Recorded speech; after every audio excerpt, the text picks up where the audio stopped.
I'm not ashamed to admit that I'm a Christian, but you don't need to be in the pew every Sunday to know that there's something wrong in this country when gays can serve openly in the military, but our kids can't openly celebrate Christmas or pray in school. As president, I'll end Obama's war on religion, and I'll fight against liberal attacks on our religious heritage. Faith made America strong. It can make her strong again. I'm Rick Perry, and I approve this message. That was GOP presidential candidate and Texas Governor Rick Perry in a campaign ad December 2011. Conservatives claim that liberals are generally hostile to the Christian religion. They are secular humanists who want to suppress or even eradicate any open expression of Christianity from American culture. There is a liberal war on Christmas. The reality. More Christians in the United States identify themselves as Democrats than as Republicans. Of all Christian denominations in America, only 2, evangelicals and Mormons, identify more as Republicans than as Democrats. In December of 2007, the U.S. House of Representatives, then held by the Democrats, passed House Resolution 847, recognizing the importance of Christmas and the Christian faith. Here is the complete text of the resolution. Resolved that the House of Representatives, 1. Recognizes the Christian faith as one of the great religions of the world. 2. Expresses continued support for Christians in the United States and worldwide. 3. Acknowledges the international, religious, and historical importance of Christmas and the Christian faith. 4. Acknowledges and supports the role played by Christians and Christianity in the founding of the United States and in the formation of civilization. 5. Rejects bigotry and persecution directed against Christians, both in the United States and worldwide. And 6. Expresses its deepest respect to American Christians and Christians throughout the world. The final vote tally was 372 in favor, 9 opposed, 40 did not vote, and 10 voted present. 195 of the yea votes were Democratic, and 177 were Republican. The Democrats were in the majority at the time and thus had control of the voting agenda.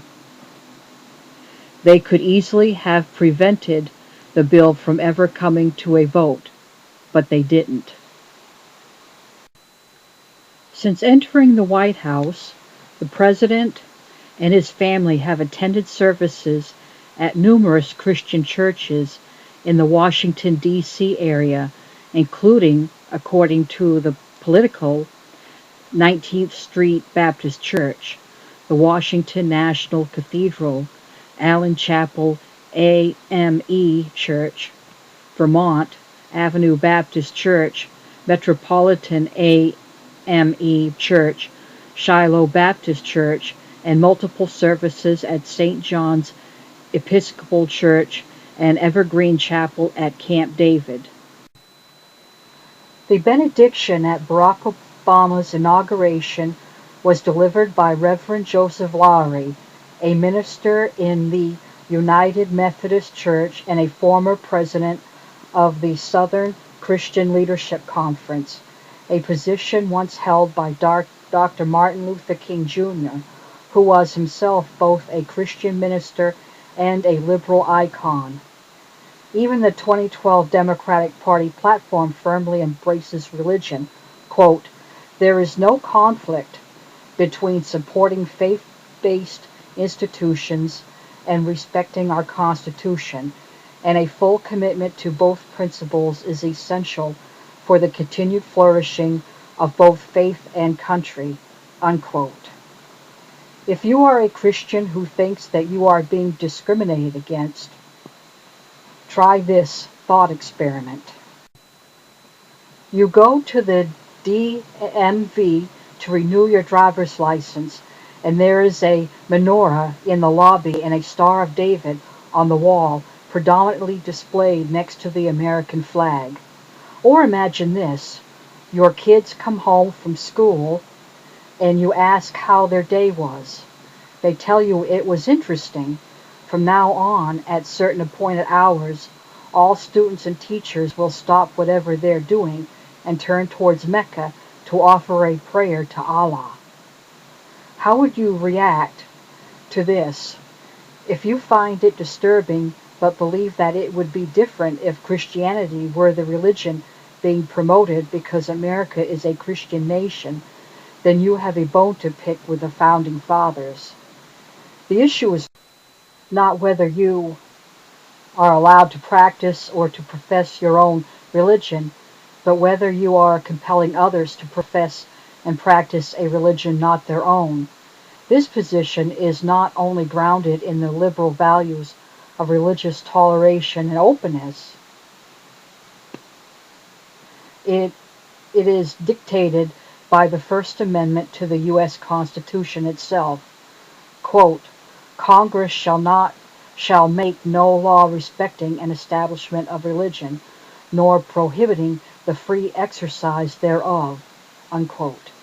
In other words, the government and its instruments, such as schools and courtrooms, is forbidden from embracing a particular religion or granting a privileged position to any particular religion's doctrine, messages, or symbols. Bernbach goes on to tell about the real so-called war on Christmas. The Puritans who first established the colonies before the writing of the Constitution forbid any celebration of Christmas. A hefty fine was paid by those caught celebrating it. And indeed, the founders never made mention of the holiday in their writing of the Constitution. Christmas was not a federal holiday until 1870. President Coolidge was the first to have a national Christmas tree displayed in Washington.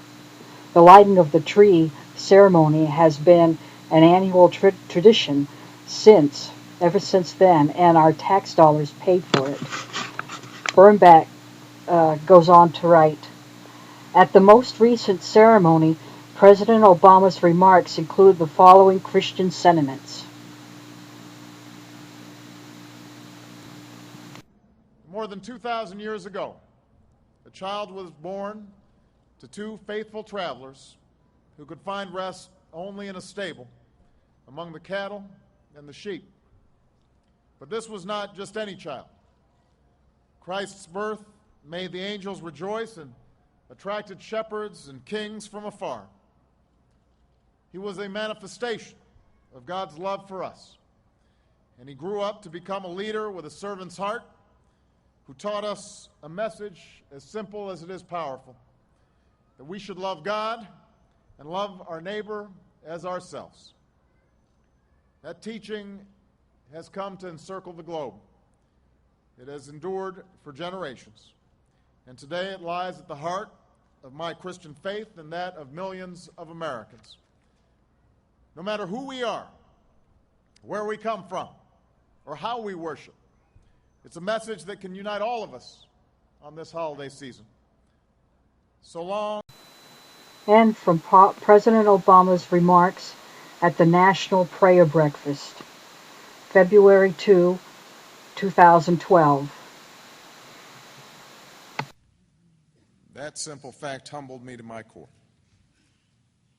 I have fallen on my knees with great regularity since that moment, asking God for guidance, not just in my personal life and my Christian walk, but in the life of this nation and in the values that hold us together and keep us strong. I know that he will guide us. He always has, and he always will. And I pray his richest blessings on each of you in the days ahead. Thank you very much. Reading from Bernbach's book again, The world's most prominent Christmas tree is displayed every year at Rockefeller Center in New York City, which is not only the most liberal big city in America, but literally at the epicenter of the allegedly liberal media, 30 Rockefeller Plaza, the building that houses the headquarters and studios of NBC and MSNBC. There is no liberal war on Christmas or Christianity.